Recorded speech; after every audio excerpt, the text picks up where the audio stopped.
todos ustedes en esta tarde, poder compartir un culto con todos ustedes, el sentarme ahí, el cantar alabanzas, el saludar a los hermanos, que hace un montón que no los veía. El simple hecho de estar aquí, pues ya, yo ya estoy bendecido. Aleluya. Amén. ¿Por qué? Porque el fin o el objetivo que tenemos al reunirnos en este lugar es darle la gloria al Señor. Amén. Hay quien incide o expresa que el motivo principal del culto es sentir a Dios. Si vas con el objetivo o tu principal motivo para venir al culto es sentir a Dios, es un buen motivo por el que venir. Pero muchas veces, pues a lo mejor sales frustrado porque a lo mejor no lo sientes. Porque hay días que vienes de diferentes formas, de diferentes maneras, vienes más cargado, vienes con otros pensamientos. Pero si tu principal motivo por venir al culto es darle la gloria al Señor, aleluya, siempre saldrás con éxito y con victoria. Amén. Así es. Gloria a Dios. Porque lo tenemos insertado por medio del Espíritu Santo en lo profundo de nuestro corazón. Amén. Que nosotros estamos aquí para darle la gloria al Señor. Amén. Entonces, como yo en esta tarde he podido adorar, he podido cantar, pues entonces yo estoy satisfecho sabiendo que he hecho lo que tenía que hacer.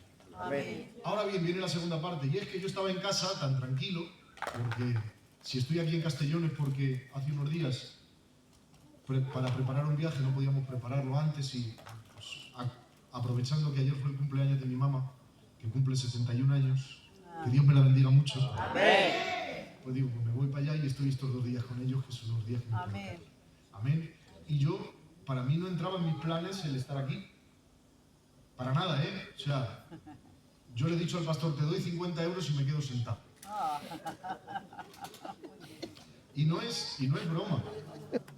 No es broma. O sea, entiéndanme cómo lo digo, ¿vale? Que esto hay que entenderlo así en la buena sombra y en el buen ambiente que tenemos. A mí no me gusta predicar. A mí no me gusta predicar. ¿Por qué lo hago? Porque, podríamos decir, por obediencia, porque es lo que Dios ha puesto en mi persona como ministerio, porque todos tenemos un ministerio. Las hermanas cantan y aunque no quieran cantar, y aunque ese día no tengan ganas de cantar, vienen, se sientan en su sitio y se ponen a cantar alabanzas. Amén. El hermano viene con las manos congeladas y se tiene que poner a tocar la caja, a tocar el piano, a tocar la guitarra. Vienes de mala sombra, vienes con que te ha pasado un problema o que te ha sucedido una desgracia, pero vienes a este lugar y como Dios ha puesto un ministerio en tu persona, tú te sientas, lo haces para la gloria y la honra de nuestro Dios. Amén. El que Dios le ha dado el ministerio de la intercesión, el que se dedica a orar por las personas, el que visita los hospitales. Todos tenemos un ministerio para el Señor. Amén. Y aunque muchas veces no nos guste ejercerlo, lo tenemos que hacer. Sí, amén. Entonces, para mí es importante decirlo porque yo no tenía preparado nada. Yo me he encontrado con que he llegado a casa después de hacer unas compras que he tenido que salir a comprar y me ha dicho papá, ¿al culto? Vale, pues nos sentamos atrás. No. Quiero escucharte. Digo, bueno, pues no me vas a escuchar predicar, que no quiero predicar. Que yo me siento atrás, te van a hacer los hermanos predicar. Pues vale, pues venga. ¿Por qué es importante? ¿Por qué es importante este hecho? Porque no, aunque yo intente agradarles a ustedes en esta tarde diciéndoles estas palabras, el principal motivo por el cual yo estoy en este púlpito es por darle la gloria al Señor. Amén. Se lo prometo, porque me lo haya dicho mi padre, no es. Porque me lo haya dicho el pastor, tampoco es. Porque si yo me pongo y digo no predico, pues no predico, me siento ahí y se acabó y no predico. Pero ¿saben ustedes el problema que yo tendría si yo le llevara la contraria al Señor y en esta tarde el Señor quisiera que yo predicaría y yo me negaría? Eso sería un problema muy grande, ¿eh? Porque le puedes llevar la contraria a la gente o puedes desobedecer incluso a los progenitores, a tu padre, a tu madre, a tu familia. Pero como se te ocurra desobedecer a Dios, tienes un problema muy grande. Amén. ¿Qué tal vas de obediente? ¿Eres obediente? Bueno, lo dejamos ahí, que si no me pongo música. Vamos a leer la palabra que se encuentra en el libro de los Hechos. Todo el que tenga Biblia me acompañe. Capítulo 1, versículo 1 del libro de los Hechos dice: para la gloria del Señor lo digo. Es en el capítulo 1, versículo 1. En el primer relato que escribí, Teófilo trató de todo lo que Jesús comenzó a hacer y a enseñar, hasta el día en que fue recibido arriba, después de que por el Espíritu Santo había dado instrucciones a los apóstoles que había escogido. A estos, también después de su padecimiento, se presentó vivo con muchas pruebas convincentes, apareciéndoseles durante 40 días y hablándoles de lo concerniente al reino de Dios. Y reuniéndolos, les mandó que no salieran de Jerusalén, sino que esperasen la promesa del Padre, la cual les dijo: oísteis de mí. Pues Juan bautizó con agua, pero vosotros seréis bautizados con el Espíritu Santo dentro de pocos días. Amén. Entonces los que estaban reunidos le preguntaron diciendo: Señor, ¿restaurarás en este tiempo el reino a Israel?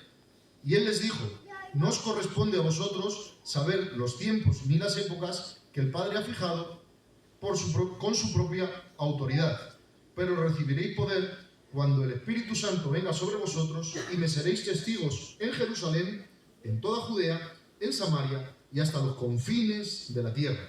Amén. Después de haber dicho estas cosas, fue elevado mientras ellos miraban, y una nube le recibió y le ocultó de sus ojos. Y estando mirando fijamente al cielo mientras él ascendía, aconteció que se presentaron junto a ellos dos varones en vestiduras blancas, que les dijeron: varones galileos, ¿por qué estáis mirando al cielo? Este mismo Jesús que ha sido tomado de vosotros al cielo vendrá de la misma manera, tal como lo habéis visto ir al cielo. Amén. Que Dios bendiga su palabra. Amén. Podemos brindarle un aplauso al Señor antes de citarnos.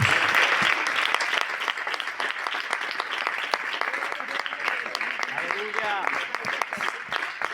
Ay. Vamos a sentarnos. Ay.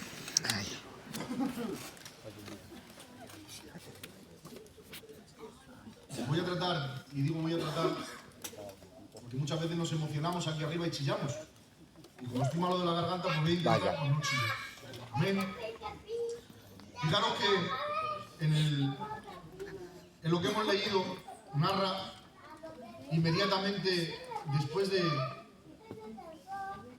los hechos que ocurrieron en Jerusalén, después de haber resucitado nuestro Señor Jesucristo y haberse presentado a muchas personas, cuando ya tuvo que ascender al cielo, se presentó y se reunió con sus discípulos. Y allá afuera les dijo: no os salgáis de Jerusalén, permaneced en Jerusalén, porque yo os he dado una promesa y vendrá sobre vosotros el Espíritu Santo. Y claro, les hizo un encargo.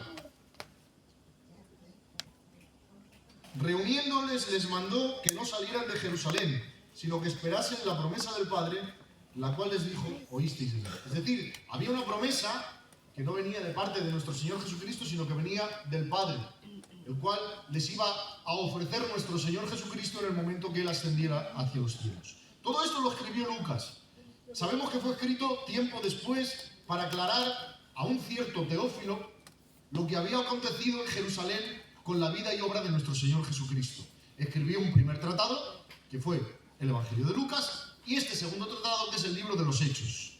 Esto no fue escrito simplemente para Teófilo, sino que seguramente cuando lo recibió Teófilo, lo usaría en la iglesia para contarle a los demás hermanos los hechos narrados en estos dos libros, para que todos aclarasen cómo había sido la vida y obra de nuestro Señor Jesucristo. Amén. No solamente eso, sino que debe ser un tiempo bastante después de lo que ocurre en el libro de los Hechos, para que la gente a la cual iba destinado este libro se enterase también de lo que hicieron los apóstoles durante los primeros días del cristianismo.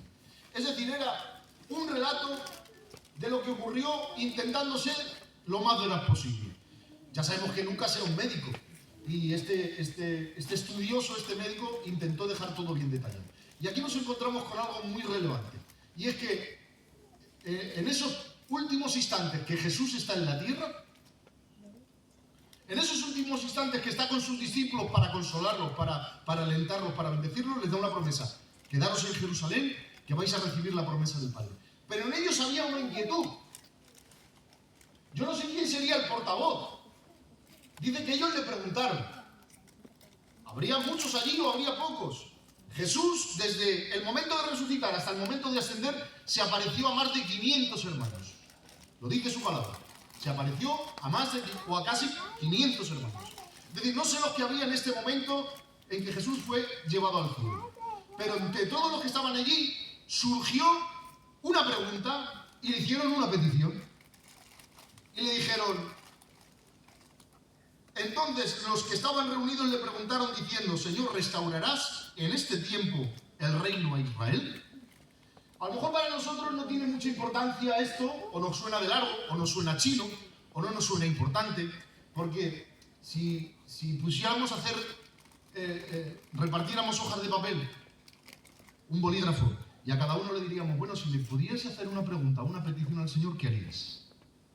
Pues si empieza a repartir, seguramente saldrían muchas preguntas diferentes, ¿verdad? Muchas peticiones diferentes. Si empieza a repartir aquí papeles y bolígrafos y empezáramos a... Tienes una solamente. Solamente le puedes hacer una petición, una pregunta al Señor. Pues saldrían muchas y de muchas diferentes. Pero ellos estaban preocupados por esto. Y claro, para nosotros a lo mejor no es importante, pero para ellos era el todo. Eran judíos. Eran de la nación de Israel. Era lo más importante que ellos tenían que preguntarle o pedirle al Señor que les aclarara en ese tiempo, antes de que él fuese tomado y llevado al cielo, era esta pregunta: ¿restaurarás el reino a Israel en este tiempo? Y claro, sabiendo lo importante que era, que pudiendo hacerle cualquier otra pregunta, le hicieron esta entre todos, es que algo era no importante, era súper importante. Sabiendo esto, fíjate cómo les contesta nuestro Señor Jesucristo. Porque es muy importante también ver cómo reacciona el Señor ante lo que nosotros hacemos. Porque Dios no es un Dios indolente. Dios no es un Dios que está encerrado en su trono, revestido de gloria y de luz, de magnificencia y de poder, alabado por ángeles, arcángeles, querubines y serafines, y no tiene intervención ni se conmueve con los hechos que nos suceden. Sino que sabemos que Él fue capaz de descender a la tierra para salvar a la humanidad, dejándose morir en un madero y derramando hasta la última gota de su sangre. Es un Dios que responde. Amén. Es un Dios que contesta. Amén. Es un Dios que sufre cuando tú sufres. Es un Dios que se conmueve con tus lágrimas. Es un Dios que mira en lo profundo de mi corazón y como ya sabe cómo soy, pues ha diseñado hasta la última molécula de agua de mi persona, que Él es el arquitecto jefe que hizo al ser humano y sabe cómo funcionamos, hasta en el mínimo movimiento que hacemos. Pues Él sabe lo que queremos y sabe por qué lo preguntamos. Pero fíjate la respuesta de Jesús a estos hombres. Les dijo: no os toca a vosotros saber los tiempos ni las sazones las cuales tiene Dios en su autoridad. ¿Cómo? Señor, que es muy importante para nosotros. Que es que resulta que somos israelitas, estamos esclavizados por los romanos desde hace un montón de tiempo, y antes de ellos fueron otros pueblos los que nos gobernaron, y antes de ellos fueron otros pueblos los que nos gobernaron, y estábamos esperando al Mesías, el cual se nos había prometido que vendría para liberar a la nación de Israel y que iba a volver a restaurar el reino. Es decir, iba a hacer de nosotros una nación como las demás naciones, pero gobernadas por el Mesías. Y esta era la promesa que ellos esperaban. El futuro que ellos esperaban ver, estos israelitas, hijos de hebreos, esperaban ver un futuro de gloria, un futuro en el cual ellos no estaban atados a los romanos, donde ellos eran dueños de su política, de su país, de su religión, de su economía, de los sitios donde vivían, pero que en el momento en el que estamos hablando estaban gobernados, estaban subyugados, tenían que pagar impuestos, no tenían libertad para hacer lo que les daba la gana y no tenían un rey propio. Incluso el rey ese que tenían era un rey puesto por los romanos que les permitía que los gobernasen, pero ellos no tenían nada de esto. Y para ellos era muy importante. Les dijo el Señor: no os toca a vosotros saber los tiempos y las sazones que tiene el Padre en su sola potestad. Amén. Y a mí me llamaba poderosamente la atención el hecho porque una cosa es lo que yo pienso y lo que yo desee. Una cosa son mis gustos, mis preferencias, mis pasiones o las obsesiones que yo tenga en la cabeza, y otra cosa es lo que Dios quiere. Y muchas veces lucha mis gustos, mis preguntas, mis peticiones, mis obsesiones, lo que yo pienso que tiene que ser la vida para mí, y se lo pregunto, se lo pido al Señor, o se lo expongo, o le digo, Señor, tendrían que ser las cosas así, y se lo pongo delante de Él. Y muchas veces el Señor ni me contesta. ¿Cuántas peticiones habré puesto delante del Señor que no han tenido respuesta? ¿Cuántas veces he orado por hermanos y por hermanas y Dios no los ha sanado? ¿Cuántas veces le he pedido explicaciones al Señor y Dios no me ha explicado? ¿Cuántas veces he dicho que tendrían que ser las cosas de otra manera porque yo las veo de otra manera? Y le he dicho, Señor, ¿cómo es posible que me suceda a mí esto? Si resulta que la vida que yo he llevado tendría que ser así, así, así, porque yo he hecho esto y esto y esto y esto y lo otro. Y espero a veces respuesta de Dios o algún movimiento o alguna bendición o alguna respuesta. Y no viene ninguna. O no me dice lo que yo esperaba. O no me ofrece lo que yo entendía que me tenía que ofrecer. Y muchas veces nos encontramos en la situación de estos hombres, de estas mujeres que se encontraban frente a frente con nuestro Señor Jesucristo. Porque yo les digo, yo entiendo y comprendo que mi solución no está en las cosas de la tierra, mi solución está en las cosas que Dios me ofrece. Amén. Y entendiendo esto, yo siempre busco la respuesta en nuestro Señor Jesucristo. Y esto me enseña que esta necesidad, esta dependencia que yo tengo de Él es buena. Me lo enseña la palabra del Señor, que dependamos totalmente de Él. Pero muchas veces, según lo que yo pienso, el Señor no me responde como yo pensaría que me tendría que responder. ¿Saben lo que le dijo este hombre, a estos hombres el Señor Jesucristo? No os toca a vosotros saber los tiempos ni las sazones, pero les ofreció otra cosa.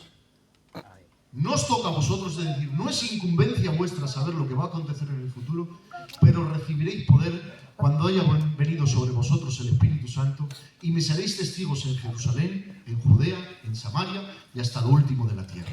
Quita, Miguel. Es decir, no les dio lo que ellos querían, sin embargo les ofreció una cosa mejor. Amén. Y ahora, en nosotros está el entender que lo que siempre nos ofrece Dios es mejor que lo que estamos pidiendo. Amén. Y eso lo tenemos que entender. Dice Efesios, y aquel que es poderoso para hacer las cosas mucho más abundantemente de lo que pedimos o entendemos. Amén. Y esto tiene que ser una verdad que sea un día a día en mi persona. Tiene que ser una verdad que cale en lo profundo de mi interior, de manera que mi persona y mi vida gire en torno a esta verdad. Que no soy yo el que sabe lo que tengo que hacer ni lo mejor para mi persona, sino que tiene que ser tal la confianza que tengo que poner en el Señor, que depositándome en sus manos llegue a decir, lo que yo quiero para mí no es lo mejor, lo que tú me ofreces es lo mejor. Amén. Y en este descansar en sus manos, cuando yo descanso en sus manos y el Señor obra en mi persona, no solamente haciendo esto y descansando en sus manos, sino que lo que ocurra a continuación tiene que ser un alabar y un glorificar al Señor, venga lo que venga. Amén. Así es. Esto es difícil, ¿eh? Este año, en mi familia, depositándonos en las manos del Señor y dejando todo en las manos del Señor, han ocurrido las cosas que ustedes saben. A primeros de enero del año pasado, que ya va a hacer casi un año el 20 de enero, mi madre se cayó por las escaleras. Se pegó un trompazo que ya saben ustedes. Se ha pegado 9 meses en el hospital.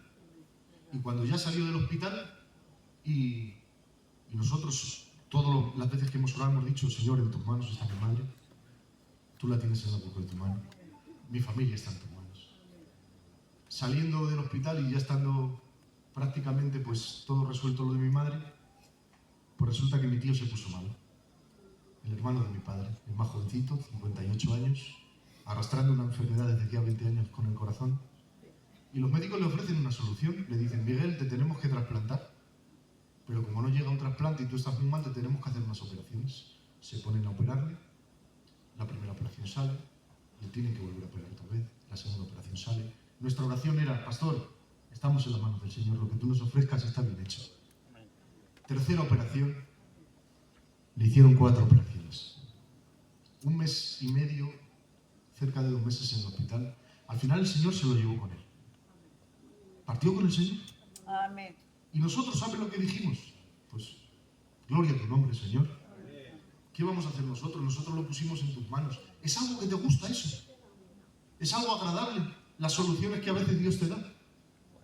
¿Es plato de buen gusto sufrir un año entero de hospitales, de enfermedades, cuando ya ha salido a los 9 o 10 meses, volver a sufrir otra enfermedad, otro problema, al final mi padre que cae de luto, y tener este año así de dificultades? ¿Es plato de buen gusto? No, es cosa que no le gusta a nadie, ni sufrir enfermedades ni sufrir pérdidas. ¿A quién le gusta esto? ¿A nadie? Nadie. Pero cuando el Señor te enseña que lo que Él ha hecho es lo mejor que se podía hacer, lo único que queda en mi persona, si soy cristiano y amo al Señor como lo ama usted, es doblegarme delante de su presencia y decirle: Señor, tú sabes lo que haces, las cosas que tú haces las haces mejor que yo, Amén. no te voy a llevar la contraria. Amén. Y no lo digo por justificarme, lo digo porque estoy tan a gusto entre ustedes que les estoy contando un tema personal que no lo había predicado ni lo había dicho en ninguna parte. Pero si estamos delante de la presencia del Señor, el corazón tiene que estar abierto. Amén. Somos hermanos, aquí no hay perro que saque hueso. Amén. Yo no sé si está pasando usted por una mala época, por una mala situación, si usted tiene peticiones, si usted tiene cosas que está presentando delante de Dios y desde hace muchos años tiene preguntas, si tiene porqués, si tiene reproches, si tiene alguna cosa que le ha dañado en el corazón porque le ha sucedido, porque le han hecho mal, porque le han tratado de alguna manera, porque usted ha tenido un fracaso en su persona, porque se ha marchado algún ser querido. Si usted tiene algo de estas cosas que hacen daño en el corazón de las personas y de los seres humanos, porque todavía estamos en un cuerpo de carne y somos sensibles a todas estas cosas, te aconsejo, descansa en las manos del Señor. Amén. No hay mejores manos en las cuales descansar. Amén. Todas las vueltas que le des a la cabeza, si podría haber sido, no podría haber sido, si de esta manera son las cosas, de por qué no me hizo caso el Señor, por qué no me concedió esta petición, por qué no sanó mi enfermedad, por qué se llevó a mi ser querido, por qué tuve este problema familiar, por qué mi hija hizo esto, por qué mi hijo me hizo esto. No sirven de nada, ni valen de nada las preguntas o las cosas que yo pueda plantear, porque siempre son desde un prisma humano. Y ahora te digo, ¿en quién confías más, pastor? ¿En tus ojos o en el Señor? Señor. Pastor, ¿en quién confías más? Dile en el Señor.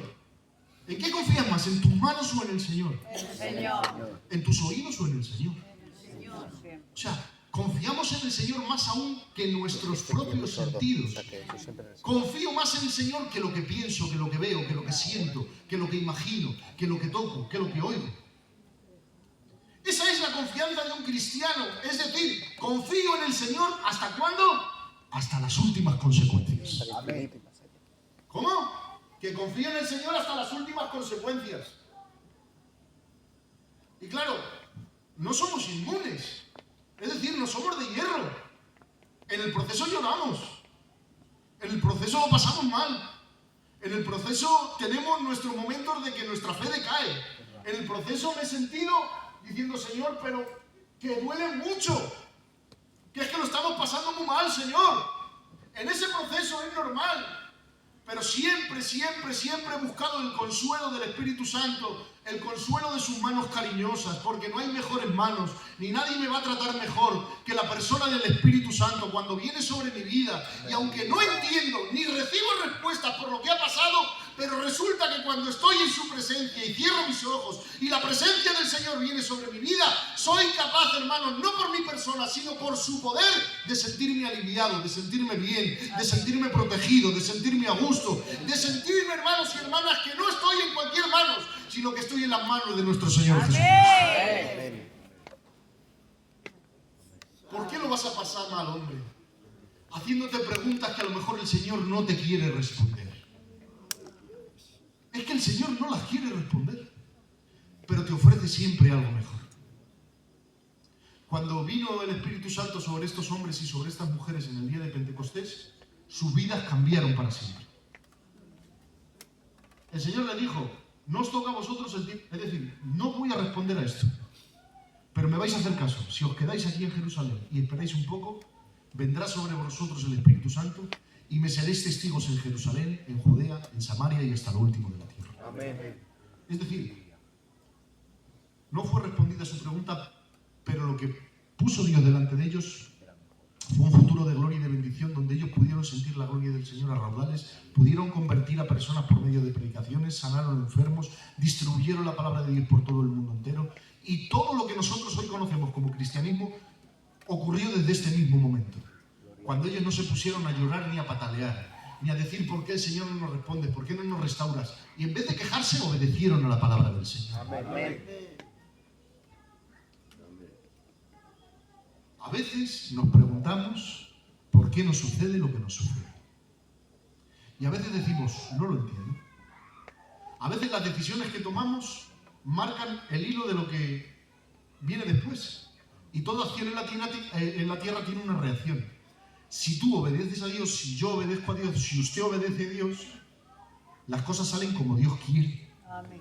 Pero cuando tomas tus propias decisiones, después vienen los desastres que vienen. Es verdad. ¿Sí o no? Amén. Ay, Dios. Les pongo un ejemplo que estoy siendo cansado. En la crisis del 2009, muchos gitanos nos creímos que éramos los mejores del mundo. No había billetes que no pudiéramos gastar, no había furgoneta que no nos pudiéramos comprar, no había coche que no pudiéramos gastar, no había cena que no pudiéramos pagar. Discúlpenme los lutos, no había vacaciones que no nos pudiéramos pegar. Y llegado ese momento que era 2005, 2007, 2008, la gente empezó a comprar pisos. Empezó a meterse a 30, 40 años, a 35 años, a 25 años. Y a lo mejor no lo sé aquí, a lo mejor aquí os fue mejor. Pero en el resto de España, cuando todas estas decisiones que tomaron la gente que andaba como usted y como yo, al día, viviendo normal y corriente, como los gitanicos hemos vivido, de nuestros trabajicos, o de los mercadillos, pues pensábamos que podíamos pagar 500, 600, 700 euros y que no nos iba a pasar nada. Y nos metimos en hipotecas, nos metimos en gastos, financiábamos furgonetas, financiábamos, como que íbamos a pagarlo todo. Y cuando estalló la crisis y en 2011 aquí en España empezó a pegar el boom inmobiliario y a caerse todo como un castillo de naipes, el cual viene un poco de viento y lo lleva, los gitanos empezaron a ver que no podían pagar los pisos. Que no se podía empezar, que ya no pagábamos las casas. Ya no se podía pagar. Toda esa decisión que se tomó y que fue algo general, y por eso pongo este ejemplo, no por ofender a nadie, sino porque como es una cosa que pasó a tanta gente que tomaron el ejemplo como yo lo hice. En 2011 a mí me dijeron, te tiramos de tu casa. ¿Cómo que me tiran de mi casa? Sí, señor, porque era una casa vieja, pero te vamos a meter en un piso mejor. ¿Cuánto vale ese piso? 150.000 euros. ¿Y a cómo se me va a quedar la letra? A 500 euros. Una maravilla. 500 euros yo lo pago. Cuando vino la crisis no ganaba ni 200 euros, ni era capaz de pagar 100 euros. Entonces esa decisión que yo tomé, como también la tomaron otros, hizo que los siguientes 8, 10, 6 o 7 años, del 2011 al 2015, la pasáramos canutas. A muchos los tiraron de las casas, a muchos se quedaron con la hipoteca colgada, otros la han debido hasta el día de hoy, como yo, que tuve que dejar de pagar y ya olvidarme, porque fue una decisión que tomé yo. ¿Cuántas decisiones habré tomado yo por mi cuenta, sin contar para nada con el Señor, que después han resultado en cosas que a mi vida no le venían bien? Y ahora yo te pregunto, ¿cómo estás tomando tus propias decisiones? ¿Cuentas con el Señor? ¿Piensas que el Señor y hablas con el Señor para cuando tienes que hacer algo? ¿O seguimos haciendo las cosas como siempre las hemos hecho los gitanos? Hoy tomo la decisión, mañana Dios dirá. Hoy tengo 1000 duros en el bolsillo, lo gasto, mañana Dios dirá. Todo esto lo vengo a cerrar el círculo con el mensaje de esta forma. Y es que no solamente tengo que confiar en el Señor para mi vida aquí, en lo que se refiere a las cosas espirituales, porque a veces hacemos una dualidad y separamos tanto lo espiritual de lo carnal que decimos, Dios no se mete en todas las cosas, hombre, Dios no se mete en esto, Dios no se mete en lo otro, Dios no se mete para aquí. No, Dios se mete hasta la cocina de tu hogar. Y Dios quiere que le consultes con todas las decisiones que estás tomando. Si te gusta bien, si no te gusta, perdóname, yo no soy, ni lo digo yo, lo dice la bendita palabra del Señor. Que somos suyos, que no somos nuestros, que nuestra vida ya no es nuestra, hasta nuestra vida le pertenece a Dios. Y si usted cree que puede hacer algo tan importante como tomar decisiones a la ligera, nos estamos equivocando. Tanto en lo carnal como en lo espiritual. Todo tiene que estar manejado por la bendita presencia del Señor. Amén. Y estos hombres, cuando se les planteó este dilema, obedecieron. Y con esto cierro el círculo, que es lo primero que he venido a decir, en qué tal estamos siendo de obedientes al Señor. Porque todo se resuelve en esta palabra. Si realmente queremos obedecer al Señor, o queremos obedecernos a nosotros mismos. Si queremos ser gobernados por Dios, o queremos ser gobernados por nuestras pasiones, nuestros deseos, nuestra filosofía, nuestro modo de pensar, nuestra manera de actuar, nuestra manera de vivir. Si nosotros somos capaces, hermanos y hermanas, de obedecer al Señor en lo que Él nos ofrece, seremos capaces de vivir mejor y más felices. Y sufrir menos por aquellas cosas que el Señor no nos quiere contestar o no nos quiere dar. Porque las peticiones que nosotros ponemos delante de Dios no siempre son las mejores. Y muchas veces pedimos por la sanidad de algún enfermo y Dios no lo quiere sanar, se lo quiere llevar al reino de los cielos. Pues que bendito sea la gracia del Señor, que está en el reino de los cielos. Amén. Y ya está disfrutando de la presencia del Señor. Amén. Así que, hermano, te voy a dejar con esta reflexión. Mira lo que le pasó a Job. Perdió a sus hijos, sus ganados, su hacienda, su reputación. Hasta su propia mujer le dijo, maldice a Dios y muérete. Muere. Y él, cuando le ocurrió todas estas cosas, dice la presencia del Señor que cuando se enteró de todo, postró y adoró. Todavía no lo entendía, ni Dios le había dicho nada, sino que el Señor dio, el Señor quitó, bendita sea la gracia de Dios. Amén. Pero todavía no lo entendía. Vinieron sus amigos, le hablaron, le dijeron, pero hombre, habrás hecho algo muy malo, porque en ese tiempo se pensaban que las cosas malas venían por los pecados que había ocultos. Habrás pecado de una manera muy grande, porque no es normal lo que te ha pasado, el Señor te ha castigado porque has pecado. Claro, como él sabía que no había pecado de ninguna manera, él decía, yo no he pecado. Y hablando con sus amigos, dijo unas palabras, ¡ay, si me escuchase! Si me pudiera presentar cara a cara con el Señor, lo que estamos diciendo. Si yo le pudiera hacer preguntas y él me respondiese, lo mismo que estamos hablando. Y ahora el Señor tuvo a bien presentarse, explicarle las cosas, pero si ustedes leen la respuesta que el Señor le dio a Job, cuando el Señor habló cara a cara con Job, ustedes verán que no dio ni una palabra de sus hijos, ni por qué le sucedió la pérdida de su hacienda, ni de sus ganados, ni por qué se había quedado de esa manera, ni por qué perdió la reputación, ni por qué sus amigos hacían esto. Cuando el Señor respondió a Job, le dio un tipo de respuesta que no es la que esperarías cuando estás hablando cara a cara con Dios. Le dijo el Señor a Job, ¿conoces tú el misterio de la nieve?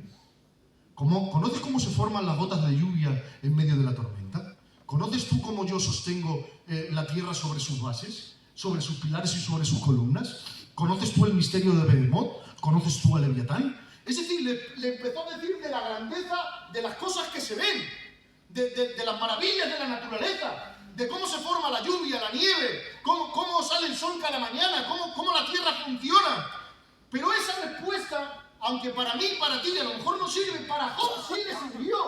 Descansó, se vio cara a cara con Dios y la respuesta que Dios le dio, como descansó en esa respuesta, le sirvió para que su corazón tomase conciencia de con quién estaba hablando. Y nada más terminar de hablar con el Señor, el mismo Job dijo, me arrepiento en polvo y en ceniza, porque antes creía que te conocía, pero ahora mira, mis ojos están viendo. Amén. Y salió bendecido de una manera, y salió con una contentura en su corazón, y con una paz en su corazón, que salió sanado, porque se dejó tratar por las manos del Maestro, aunque el Maestro no le respondió a sus preguntas. Y ahora con esto te dejo.